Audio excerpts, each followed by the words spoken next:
Bonjour à tous, aujourd'hui je vais vous présenter la nouvelle gamme Olmo. Donc ici le nouveau Olmo 5 qui reprend toutes les caractéristiques de l'ancien Olmo mais avec la nouveauté de cette saison, les bretelles type gilet et réglables que je vais vous décrire juste après.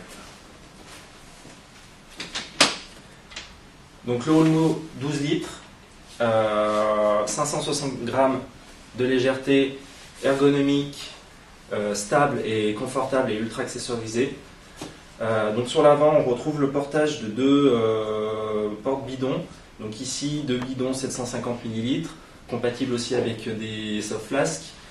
Un conseil au passage, toujours de sécuriser la pipette, enfin le bidon avec l'élastique, ça va permettre de stabiliser le sac et empêcher le bidon de balloter de haut en bas.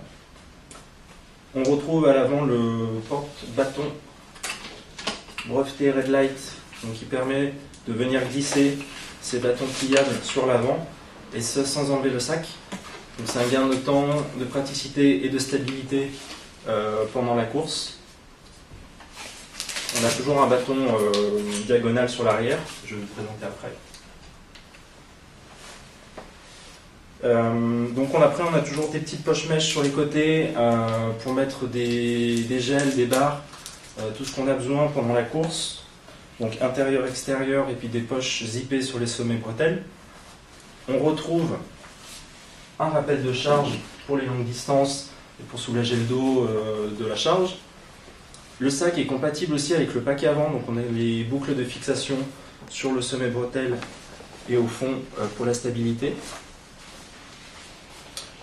Sur le côté, on a toujours donc la poche où on peut connecter un MP3 ou un téléphone pour le câble audio. Donc deux poches aussi sur les côtés, de chaque côté.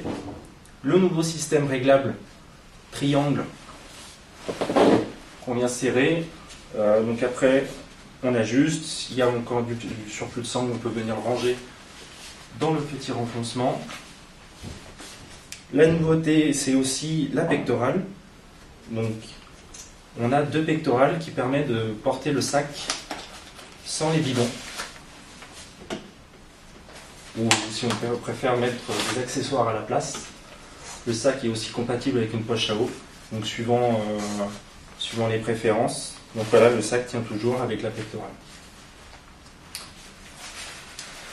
Aussi, on a toujours la poche pluie qui permet de venir glisser un vêtement imperméable ou un petit poncho rapidement et accessible.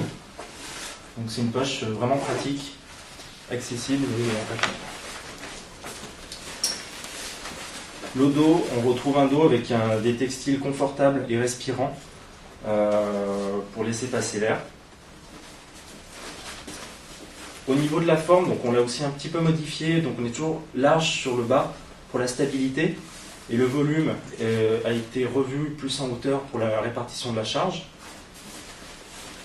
On retrouve aussi une évolution au niveau de l'accessibilité des poches mèches qui ici permettent de venir glisser un bidon supplémentaire à la verticale ou bien des bâtons ou autre chose, mais aussi à 90 degrés. Ça permet une solution d'emport d'hydratation supplémentaire. Donc ceci de chaque côté. On a la compression du sac, donc comme d'habitude, on tire la ficelle pour la compression, pour la stabilité. On a un petit espace pour venir ranger la ficelle. Le portage diagonal des bâtons. Des sangles pour venir fixer du matériel supplémentaire, donc comme un matelas de tente ou une tente pour les courses de raid ou les plus longues distances. Sur le haut aussi pour le panneau solaire, nous avons une petite poche aussi qui peut servir pour mettre la couverture de survie. À l'intérieur, donc on a toute cette partie qui est compartimentée par une poche mèche, la poche mèche intérieure avec la poche à eau, et on a l'élément réfléchissant de chaque côté pour la sécurité. Donc en conclusion, c'est un sac vraiment ergonomique, léger, ultra accessorisé, donc il y a plus de 11 poches, confortable en mode gilet et réglable, Donc vraiment étudié pour les longues distances et donc le confort.